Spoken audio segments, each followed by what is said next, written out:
Charge आ जाए तो उस पर क्या लग जाएगा, फोर्स, उस पर क्या लगेगा, ठीक है।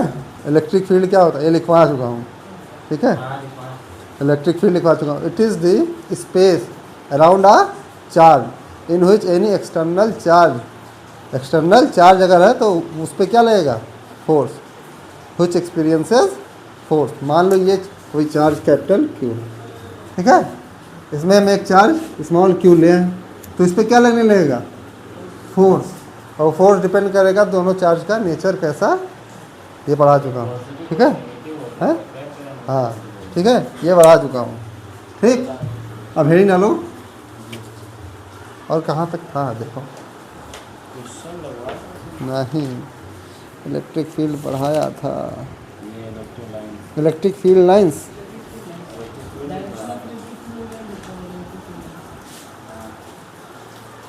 हेडिंग डालो ओरिजिनेशन ऑफ, क्या हेडिंग डालो डायरेक्ट, क्या डालोगे, नहीं क्या पढ़ाया सोच रहे हैं लोग, इलेक्ट्रिक फील्ड पढ़ा दिया, हेडिंग डाल लो origination of electric field lines. हाँ हाँ,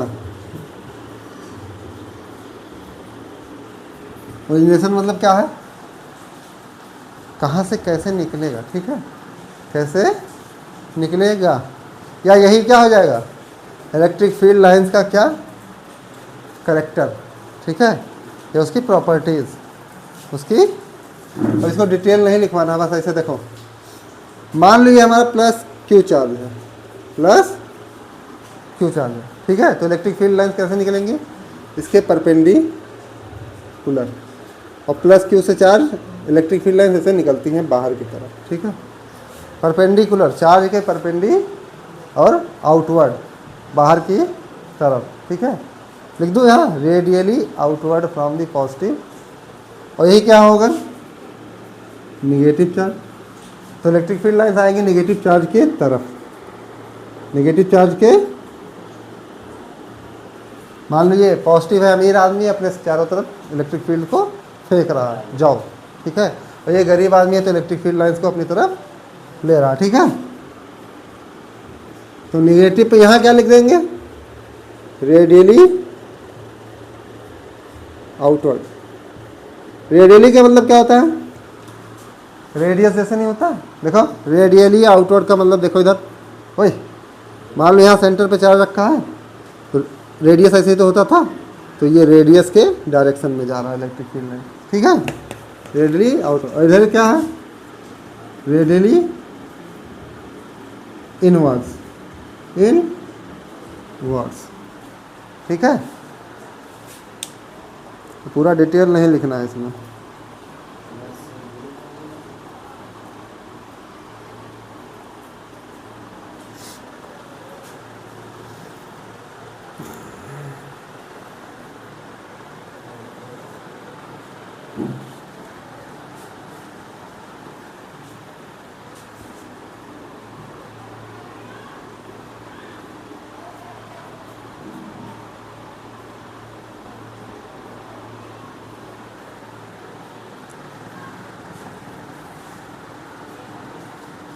तो इतना याद करना, पॉजिटिव चार्ज से क्या इलेक्ट्रिक फील्ड लाइंस निकलेंगी और नेगेटिव चार्ज से इलेक्ट्रिक फील्ड लाइंस आएंगी, ठीक है, ये बहुत ज़रूरी है, ऐसे हर जगह से निकलेंगी, ठीक है, और हर जगह से आएंगी, ठीक, समझ में आया। अब यही डाल लो इलेक्ट्रिक फील्ड इंटेंसिटी ई,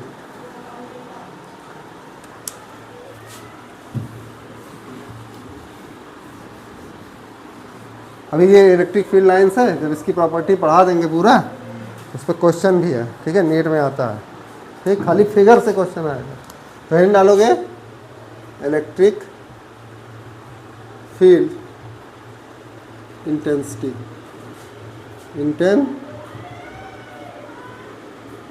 अच्छा किसी चीज़ का इंटेंसिटी क्या होता है,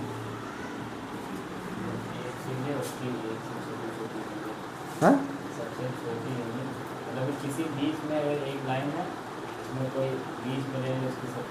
इंटेंसिटी क्या होता है, क्या बताता है, स्ट्रेंथ, क्या बताता है, स्ट्रेंथ। जैसे हम लाइट की इंटेंसिटी का है तो कहेंगे इस रॉड की इंटेंसिटी काफ़ी ज़्यादा है, इससे कम जले तो उसकी इंटेंसिटी कम हो गई। तो इंटेंसिटी क्या बताता है? हिंदी में कहते हैं तीव्रता। हिंदी में क्या कहते हैं इसे? तीव्रता। विद्युत रेखा की या विद्युत क्षेत्र की तीव्रता, यही है हिंदी, ठीक है, विद्युत क्षेत्र की। तो ये क्या बताएगा कि उस जगह पे इलेक्ट्रिक फील्ड कितना है, इलेक्ट्रिक फील्ड कितना, उसकी स्ट्रेंथ बताएगा। क्या बताएगा? जैसे फोर्स का स्ट्रेंथ अलग अलग होता है, 3 न्यूटन, 4 न्यूटन, 5 न्यूटन, तो ऐसे इलेक्ट्रिक फील्ड की इंटेंसिटी हमें क्या बताएगा? Strength of the electric field eight that point. सबसे पहला पॉइंट तो यही हो गया। ये क्या बताएगा? स्ट्रेंथ बताएगा, ठीक है। और एक ऐसी क्वांटिटी होती है वेक्टर क्वांटिटी। कैसी क्वांटिटी होती है? Vector quantity. और इसका जो मतलब डेरिवेशन करेंगे उसी से इसका थ्योरी बन जाएगा, ठीक है। देखो सबसे पहले क्या होगा, क्या लिखेंगे? It is the strength of electric field at any point.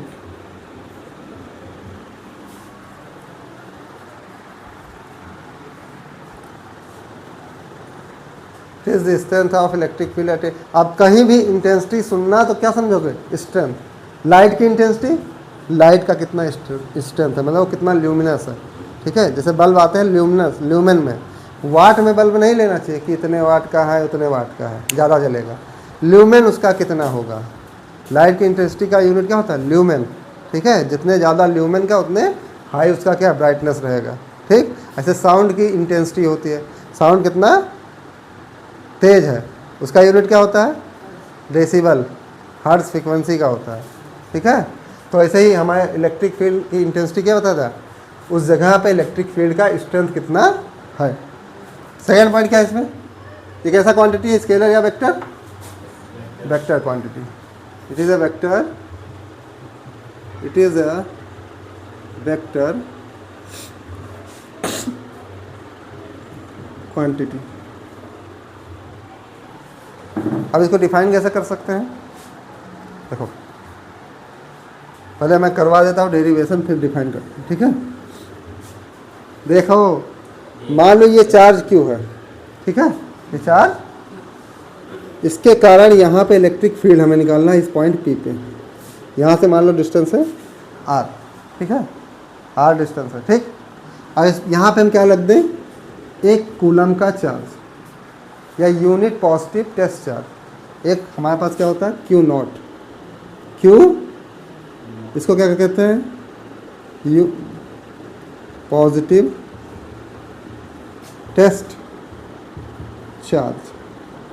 Test charge क्या होता है? बहुत ही छोटा, बहुत ही स्मॉल, बहुत ही। तो ये और क्या होता है? Test charge.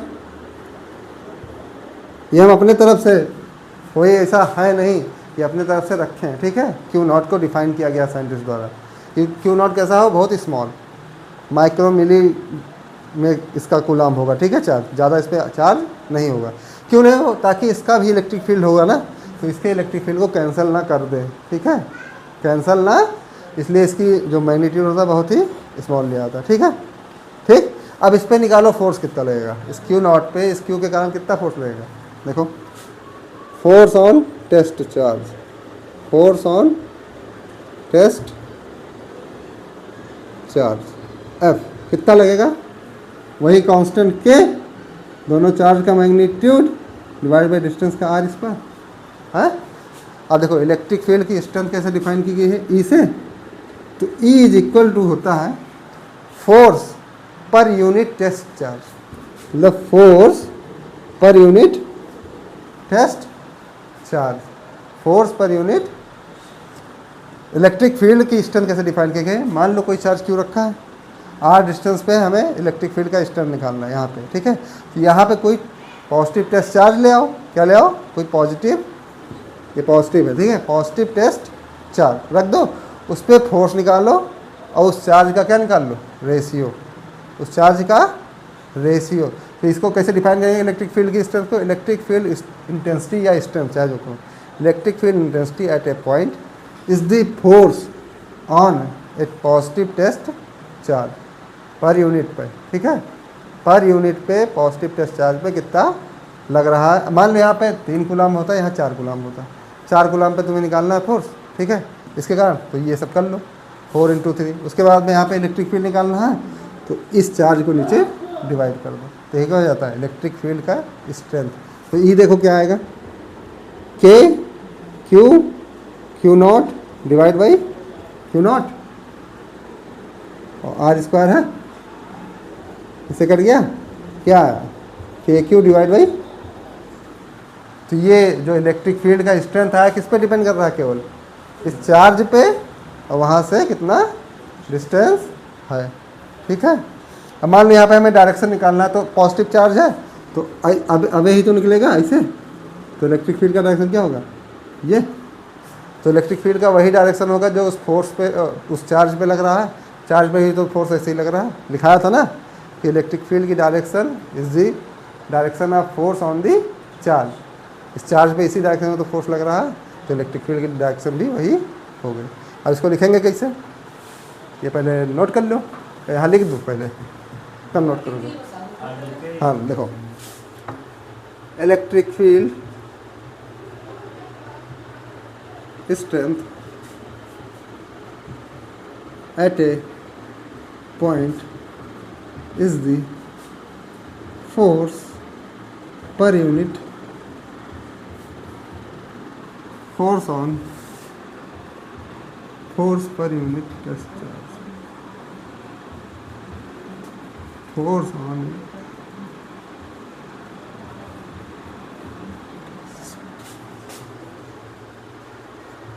per unit test charge, per unit लिखना जरूरी है, ठीक है। पहले टेस्ट चार्ज पे फोर्स निकालो,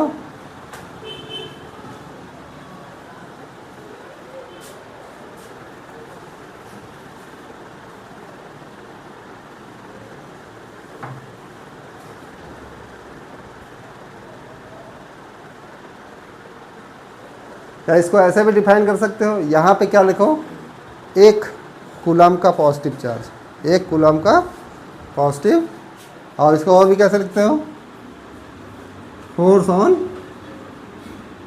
पर यूनिट पॉजिटिव टेस्ट चार्ज, ये भी डिफिनीशन हो गया इसका। क्यू नॉट को क्या ले लें 1, तो हो गया force on per unit positive test charge, यही क्या है electric field intensity at that point, ठीक है। सो 2 तरीके से डिफाइन कर सकते हो। अब वेक्टर फॉर्म में लिखाऊं कि ना लिखाऊं, तो लिख देते हैं, हाँ लिख देते हैं।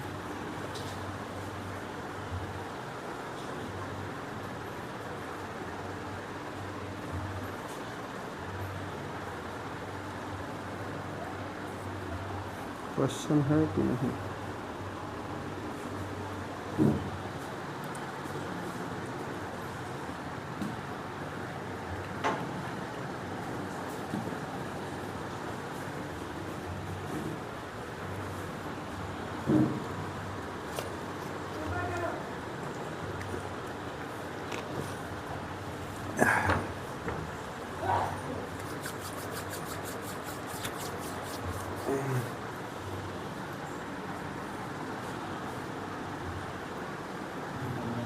हो गया।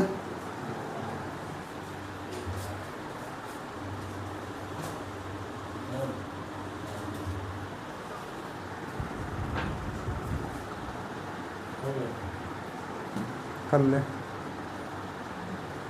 समझ में आया इलेक्ट्रिक फील्ड इंटेंसिटी की नहीं। कोई यूनिट पॉजिटिव टेस्ट चार्ज ले लो, उस पर क्या निकाल लो फोर्स, और उसका नीचे रेशियो ले लो, बस यही हो गया, ठीक है। तो फार्मूले से डिफाइन कर सकते हो, force per unit test charge, force per unit, ठीक है। और देखो इसको वेक्टर फॉर्म में लिखना हो तो क्या लिखेंगे, इधर देखो, मैग्नीट्यूड इनटू का यूनिट वेक्टर, यूनिट वेक्टर किसका लोगे, चार्ज का, तो यूनिट वेक्टर होता नहीं, किसका होगा, यही तो होगा, पोजीशन वेक्टर हो गया आर कैप, ऐसे लिख सकते हो इसे, के क्यू आर स्क्वायर, आर क्या कैसे होगा, वेक्टर आर डिवाइड बाई उसका मैग्नी, तो K Q R divide by R Q. ऐसे फोर्स वाले में भी तो होता था, हाँ यही तो होता था फोर्स वाले में भी, उसमें K Q one Q two divide by R cube होता था। यहाँ क्या है, K cube divide by R cube. बस याद रखना, वेक्टर जब लिखोगे तो यहाँ क्यूब आएगा और स्केलर लिखोगे तो आर स्क्वायर आएगा, चाहे फोर्स हो चाहे इलेक्ट्रिक फील्ड हो, ठीक है।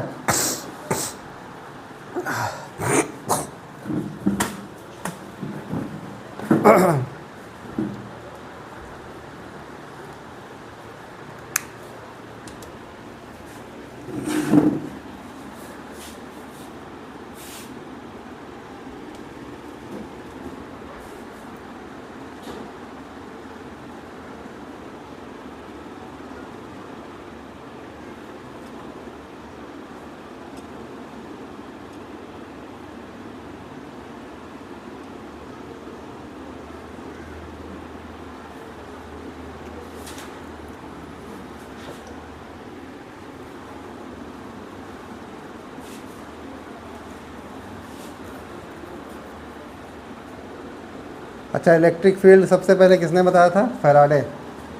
किसने बताया था, फैराडे, ठीक है। यूनिट क्या होगा इसका, यही यूनिट भी देख लो, यूनिट क्या होगा बताओ, हाँ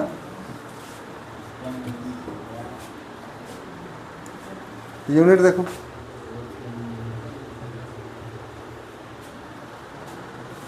फोर्स का यूनिट और नीचे चार्ज का यूनिट, तो न्यूटन पर, या इसका एक यूनिट और होता है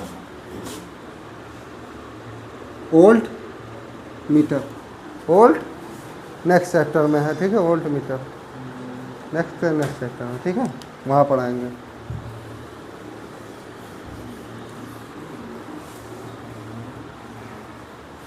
डायमेंशन लिख सकते हो ना, डायमेंशन लिख सकते हो, हाँ अब तो डायमेंशन आएगा नहीं, उसमें आ सकता है, घर से लिख लाना डायमेंशन। अब एक नोट डालोगे, NOTE नोट, NOTE। मान लो कोई चार्ज है, इधर देखो, यहाँ से पॉइंट P है, R डिस्टेंस है, यहाँ पे कोई चार्ज क्या है, Q, कोई चार्ज दिया है, इसके इस चार्ज के कारण यहाँ पे इलेक्ट्रिक फील्ड E है, तो चार्ज Q पे फोर्स क्या होगा, डायरेक्ट क्या लिख देना, हमें क्या मालूम है, तो डायरेक्ट क्या, Q into E, Q into electric field कैसे डिफाइन करोगे, F डिवाइड बाई Q, तो Q मल्टीप्लाई कर दो, Q इंटू E, बहुत जगह काम आएगा, इसीलिए इसे यहीं लिखा दिया हूँ, ठीक है। क्या आएगा, काम, F equal to QE, F equal to QE।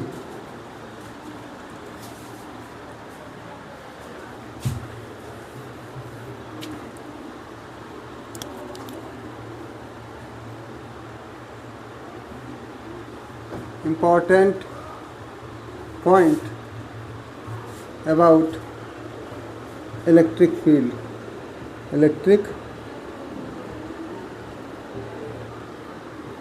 Field के बारे में इम्पोर्टेंट पॉइंट।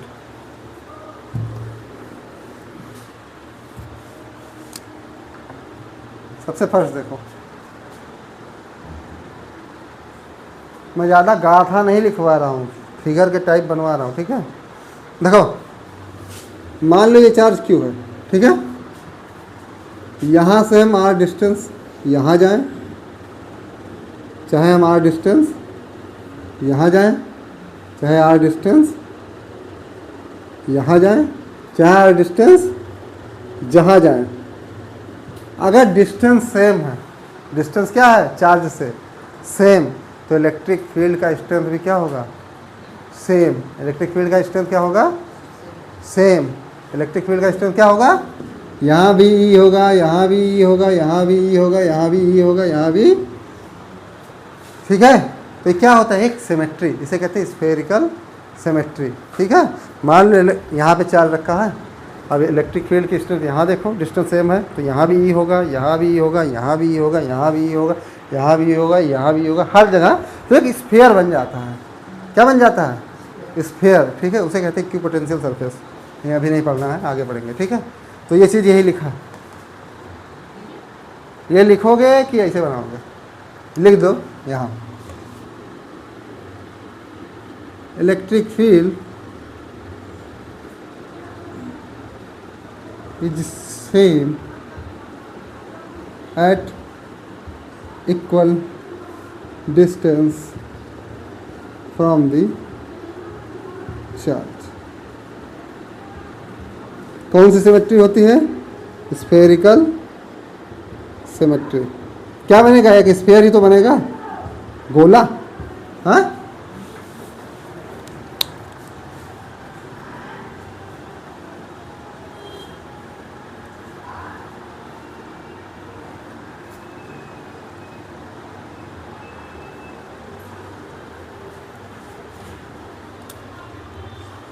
और सेकेंड पॉइंट लिखाने की ज़रूरत नहीं है कि लिखाऊं? यहाँ गलत लिखा है, इसे यहाँ गलत लिखा है सेकेंड पॉइंट, इसमें एक एक्स्ट्रा चीज़ है। देखो सेकेंड पॉइंट देखो, E इज इक्वल टू क्या होता है? 1/4 पाई एप्सिलॉन नॉट। अभी वैक्यूम चल रहा है, या एप्सिलॉन लिख देते हैं, Q/r²। तो इलेक्ट्रिक फील्ड किस पर डिपेंड कर रहा है? मीडियम पे, चार्ज पे, और तीन चीज़ पे। ठीक है, यहाँ मीडियम नहीं लिखा है। ठीक, तो लिखने की ज़रूरत है नहीं। बताओ, इलेक्ट्रिक फील्ड किस पर डिपेंड कर रहा है? एप्सिलॉन क्या मीडियम की प्रॉपर्टी है? ये चार्ज की प्रॉपर्टी है, डिस्टेंस है। किस पर डिपेंड कर रहा है? मीडियम, चार्ज और डिस्टेंस।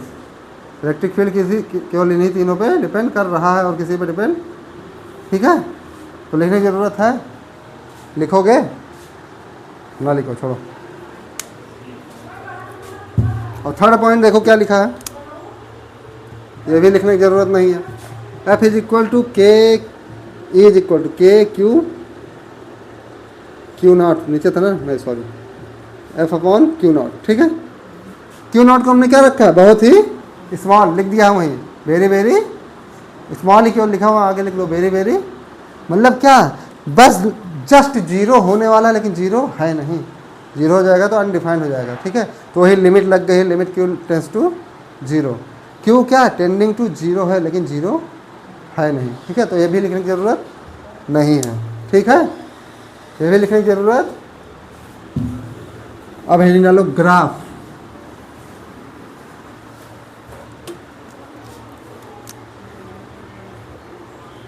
ग्राफ पढ़ना हमें क्या? F वर्सेस R का, और इधर ही E वर्सेस R का। वहाँ इसे नहीं बताया था क्योंकि दोनों को एक साथ बताना था। ठीक है,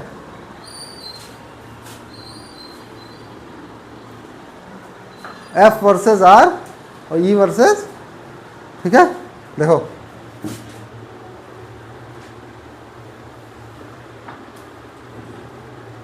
इधर फोर्स, इलेक्ट्रिक फील्ड, ओ सॉरी फोर्स, इधर डिस्टेंस R। इसमें भी देखो, वही देख लो भाई, या मुन्ना, ये इलेक्ट्रिक फील्ड। ठीक है, ठीक। फोर्स डायरेक्टली प्रोपोर्शनल क्या होता है? 1/, E भी क्या होता है? Directly proportional 1/। ठीक है, ठीक। अब देखो, अगर R हमारा क्या हो जाए? जीरो। जीरो तो कभी होगा नहीं, लेकिन R अगर क्या? Tending to zero, zero just हो रहा, नीचे क्या लिखा मैंने? जीरो। तो ये चीज़ क्या हो जाएगा? इनफाइनाइट। हाँ, अगर ओ सॉरी, अब R अगर क्या हो? Tending to infinite. ये समझ में आ रहा है कि नहीं? तो F हमारा क्या होगा? टेंडिंग टू, F जीरो को पकड़ रहा होगा। सिमिलरली इधर R टेंडिंग टू जीरो, तो E टेंडिंग टू इनफाइनाइट, और R टेंडिंग टू इनफाइनाइट, तो E टेंडिंग टू। अब फिगर कैसे बनेगा देखो, R अगर जीरो को पकड़ रहा है तो F कहाँ? इनफाइनाइट पे जा रहा है। R अगर जीरो को पकड़ रहा है, लेकिन F कहाँ चला जाएगा? इनफाइनाइट पे टच नहीं करेगा। बस जस्ट इन्फानाइट पे है, ऐसे बना दिया हमने, टच नहीं कर रहा है, ये मान लो इन्फानाइट है ऊपर, ठीक है। और यही क्या हो जाए, आर इन्फानाइट पे हो जाए तो एफ क्या होगा, 0। एफ यहाँ तो 0 होगा ना, तो इस लाइन को टच कर रहा होगा ऐसे, ठीक है। तो ये फिगर कुछ ऐसे होता, ठीक है। फिर क्या होता, कुछ ऐसे होता।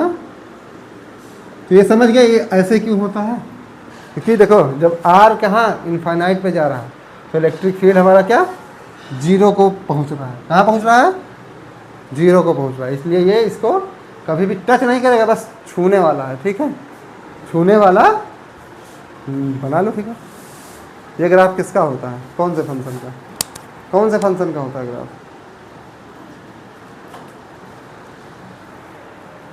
पैराबोला, हाइपरबोला, कौन सा फंक्शन होता है, ये होता है हाइपरबोला। पैराबोला नहीं, हाइपरबोला, हाइपरबोला है। पैराबोला ऐसे बनता है, ऐसे।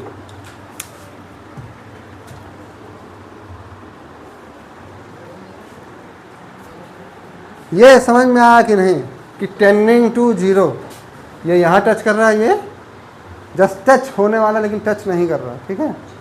टेंडिंग टू 0, दोनों का फिगर सेम होता है, दोनों फिगर। हाँ हाँ समझ गए, हाँ बारिश होने वाली थी लेकिन हुई नहीं।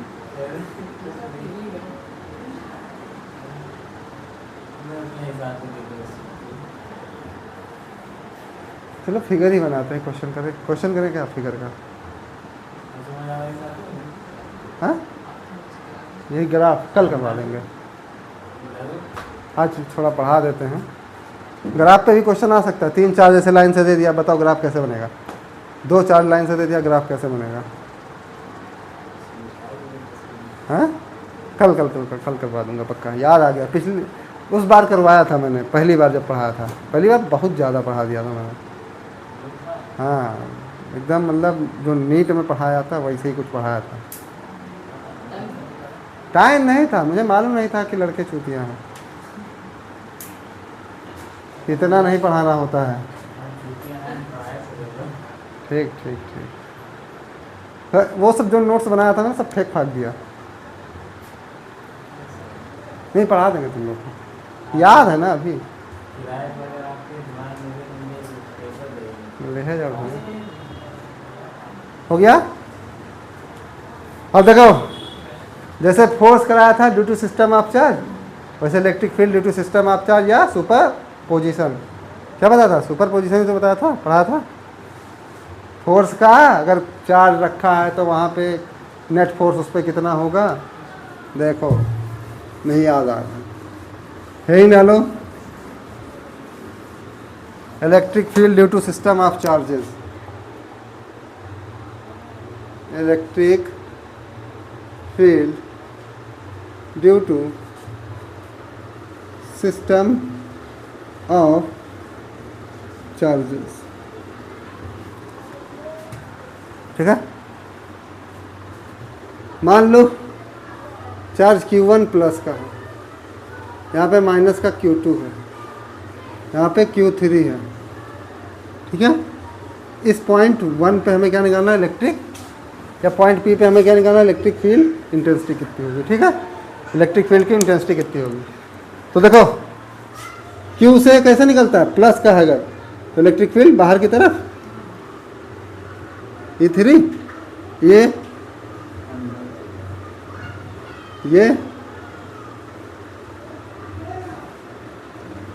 अब इनका क्या कर देंगे, अच्छा सॉरी ऐसे हो गया, ठीक।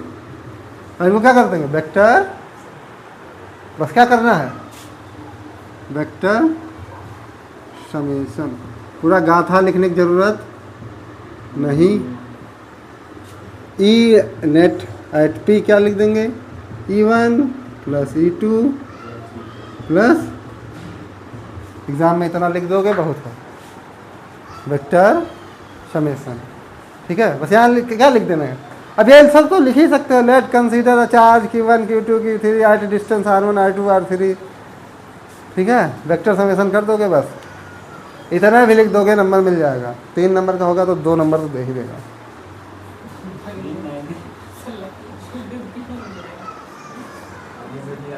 वहाँ लिखवाया था ना फोर्स वाले में, वैसे ही सेम है, वेक्टर समेशन कर दोगे।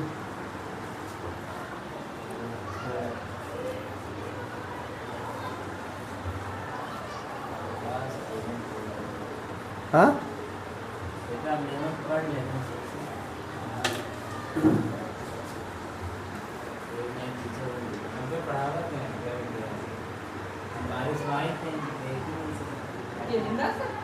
परवीन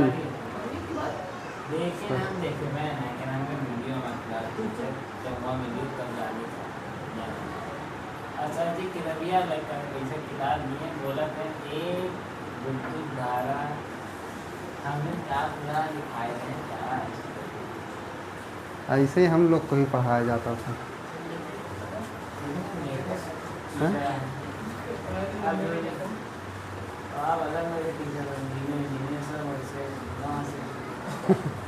नहीं सुना नहीं भैया, हम लोग को ही देखना पड़ता है। बस वही है कि एक जो चीज़ तुम्हें याद करने में 4 घंटा लगेगा, मुझे वो शायद 10 मिनट लगे।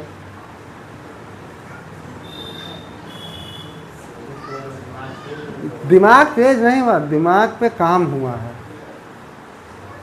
तुम भी 10-10, 12-12 घंटे बैठ के पढ़ो, अब तक पढ़ो जब तक कान में दर्द ना होने लगे, ईयरफोन लगा के पढ़ो, लेक्चर देख के पढ़ो, तो तुम्हारा भी दिमाग वो फिर दिमाग क्या है, दिमाग को अपने हाथ में है, कैसे उसे ट्रेन कर रहे हो। ठीक है, समझ में आया?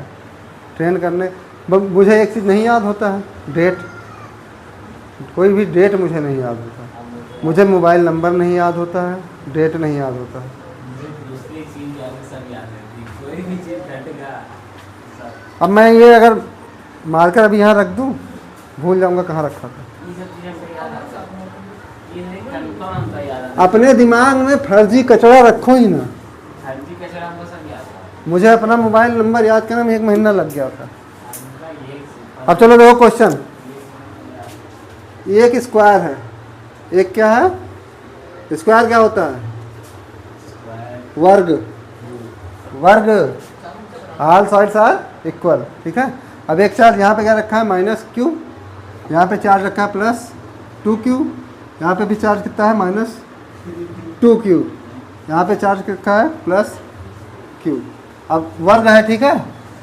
अब इसके सेंटर पे एक क्या रखा है, पॉइंट O, पॉइंट, यहाँ पे हमें क्या निकालना है, net electric field, net electric ना देखो ज़्यादा। ठीक है, A = 5 centimetre, 15, 5 centimetre, 5 centimetre, 5 centimetre, 5 centimetre. तो क्या निकालना है हमें, पॉइंट EO, पूरा लिखने की ज़रूरत नहीं है, गाथा। Find electric field at point O and direction also. लिख दो, कौन लिख देता हूँ, find magnitude and direction of electric field, करना चालू करो, at point O, at point, जैसे फोर्स निकालते थे सेम वैसे ही है, कोई फर्क नहीं है, कोई भी फर्क नहीं है, सेम।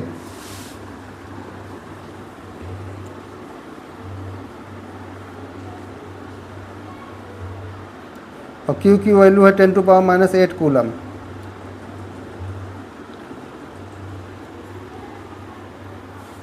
मैग्नीट्यूड निकालने के लिए क्या, Q = क्या है, गिवन क्या है हमें, Q = 10⁻⁻8 कूलम, ये गिवन है। ठीक है,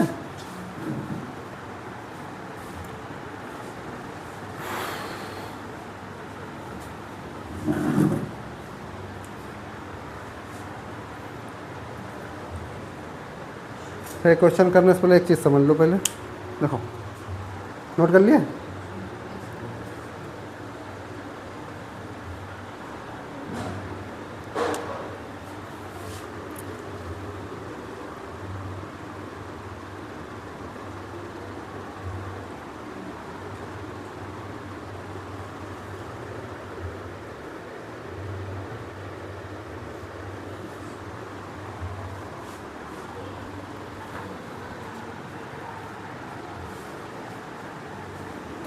देखो, मान लो ये चार्ज है Q, यहाँ से R डिस्टेंस में हमें इलेक्ट्रिक फील्ड निकालना है, ठीक है, पॉइंट P पर।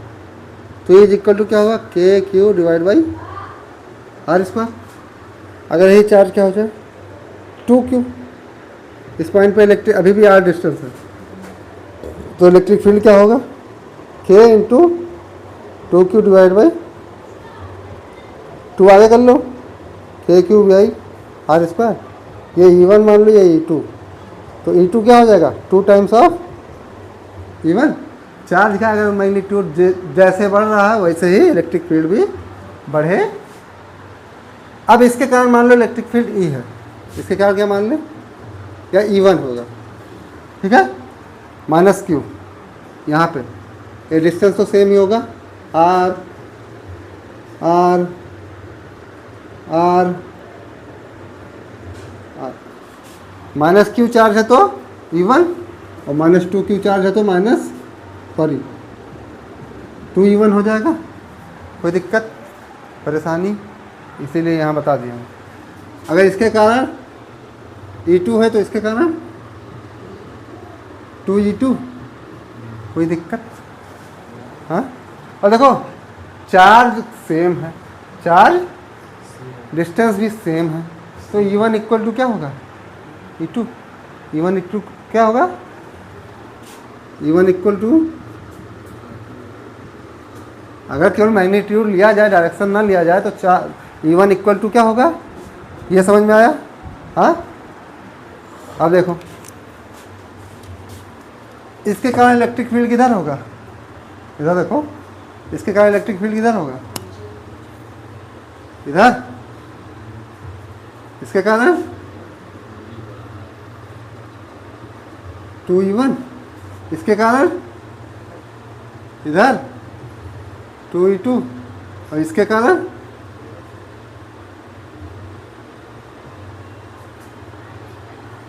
यही तो होगा, है। अब देखो मैंने क्या बताया था, जब दो वेक्टर्स हैं और दो वेक्टर्स के अपोजिट डायरेक्शन में, तो उनको क्या कर दो, माइनस। तो देखो इधर इलेक्ट्रिक फील्ड क्या बचेगा, 2E1 माइनस E1, क्या बचेगा E1, ठीक है। और कहाँ, इधर, इधर E2 है, सॉरी, तो ऊपर ही बचेगा। इधर इलेक्ट्रिक फील्ड कितना बचेगा, 2E2 माइनस क्या बचेगा E2, और इनके बीच का एंगल कितना होगा 90। अगर ये नहीं आता हो तो लेक्चर अपलोडेड है, देख लेना, ठीक है। कि जो डायगोनल्स होते हैं स्क्वायर को एक दूसरे को बाइसेक्ट करते हैं, मतलब बाइसेक्ट मतलब RAB है तो RAB, और 90 डिग्री पे, ठीक है, मीट करते हैं, कितने एंगल पे, 90 डिग्री पे, ठीक। E1 इक्वल टू क्या है E2, E1 इक्वल टू, और क्या होगा फार्मूला, K और चार्ज कोई Q है डिवाइड बाई बीच का डिस्टेंस, यही तो है, हाँ, यही तो है। इसके कारण E1 है, इसके कारण E2। अब लिखते हैं 9 इंटू 10 टू पावर, Q की वैल्यू कितना है 10 टू पावर माइनस, और क्या निकालना है हमें, R की वैल्यू, R की, तो R की वैल्यू कैसे निकलेगी, हाँ, एरिया पाइथागोरस, क्या लगा के, हाँ, R प्लस R कितना हो जाएगा 2R हो गया, √2R कहाँ से आएगा, ये इसमें लाना है, √2A पूरा हो जाएगा, तो ये कितना बचेगा, नहीं आ रहा समझ में, देख लो भैया, देखो देखो देखो, ये A है, ये 2R है, ये कितना R प्लस R, ठीक है, कोई दिक्कत। और इसकी वैल्यू क्या आएगी, square root of A square plus √2A, ये किसकी वैल्यू है 2R की, तो R इक्वल टू क्या है √2A बाई, ऊपर नीचे ये कर दो, इसे क्या लिख सकते हैं √2 इंटू 2 ही तो आएगा, A बाई √, कोई दिक्कत, हाँ। आ गया? ऐसे नहीं आ रहा तो और बताओ, ऐसे नहीं आ रहा हो तो और बताओ। देखो ये आर, ये आर और ये ए, ये 90, R square plus R square is equal to A square, 2r square is equal to A square, R square is equal to A square by 2, R बराबर ए रूट, यहाँ से भी आ गया। जैसे समझ पाओ एक ही, अब मैं रखे दे रहा हूँ E1 equal to 9 into 10 to power एक आएगा, ठीक है। आर की वैल्यू क्या है 5 सेंटीमीटर, ये ए बाई रूट 2, तो 0.05 डिवाइड बाई रूट 2 का होल स्क्वायर, ठीक है। और इसको सॉल्व कर लेंगे, आंसर आ जाएगा। नोट करो, 5 सेंटीमीटर को मीटर में कर दिया, ठीक है।